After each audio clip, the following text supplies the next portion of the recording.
So at about 3 a.m. this morning, deputies responded to this location on Territorial Highway just south of Loren for a violation of a restraining order in progress, essentially.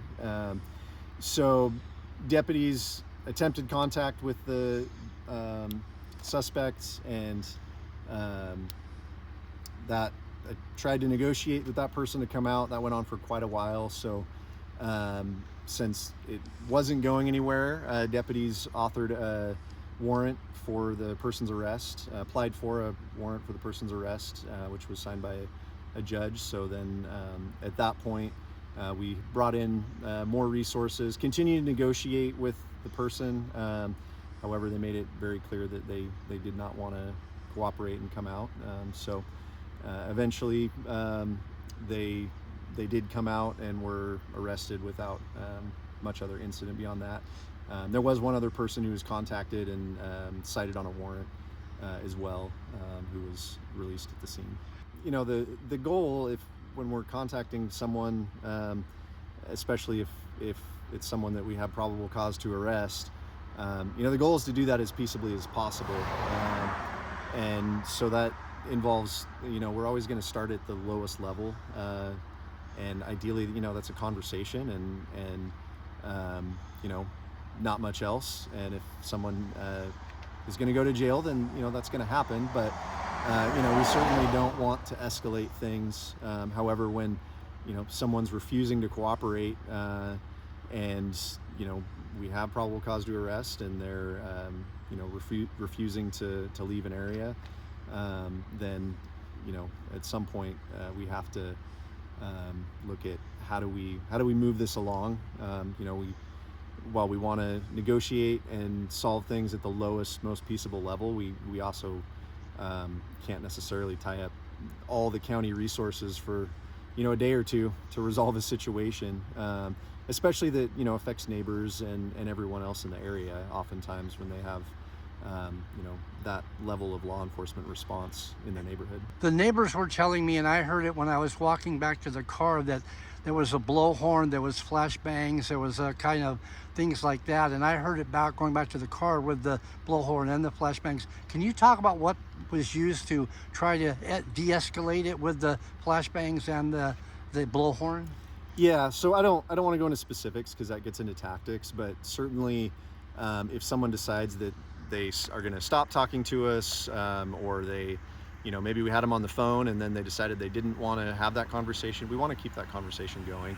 And so sometimes that means, resorting to some other tactics that sometimes make a lot of noise, maybe make sure other people who maybe don't know what's going on are aware. Well, you had a lot of resources. Everybody was here. Springfield was here. K-9s were here. SWAT brought in their vehicle.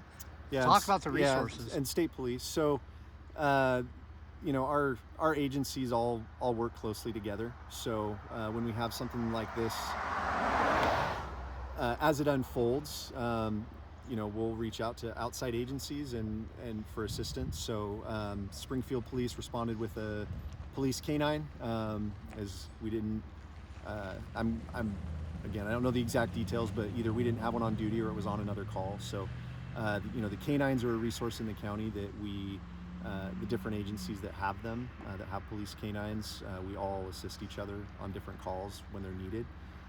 And then certainly state police coming in at those early hours, got here on scene quickly. And then, of course, as it became clear that the subject was not going to come out of the house and not cooperate, then we started to get additional resources here so that we could continue to safely negotiate with the suspect and then resolve it peaceably. What were those additional resources? So that would be our armored response vehicle. So the SWAT vehicle? The vehicle that you saw respond, as well as deputies who are trained to handle situations such as these. So armed barricades, so our special response team members. And it was a duration time, if it would happen, started at 3 and ended at about 10:30. How many hours do you think it was? Yeah, I mean, it's probably, as far as the actual Event. Event, probably about 5 or 6 hours. So, and then of course, once we're done, there's some after action. We always want to make sure that that other people involved or property owners have a good idea of what went on, if anything was broken, if our observations. Just make sure that we have that, close that communication. It ended peacefully, really quickly. Last question, I promise. He just all of a sudden gave up and said, "Okay, I'm done." Yeah, it was a lot of negotiation and other tactics that eventually we got there, and they peaceably came out and were arrested. A lot of good negotiations and peaceful tactics by your department, right? I mean, that would play a key role in it, correct? Correct. So, as I said, we don't want these things to escalate beyond what they are. Ideally, this would have been deputies coming up, responding to the initial call for service, and making that arrest if it was needed, which in this case there was probable cause for arrest. These having it go on for this long and take all those extra resources, it puts a big drain on the calls for service. Don't stop while we work for these. So, it's certainly, we try to get the incidents resolved as quickly and peaceably as possible. And on this occasion, it ended peacefully and everybody went home and the person was taken to jail. Correct.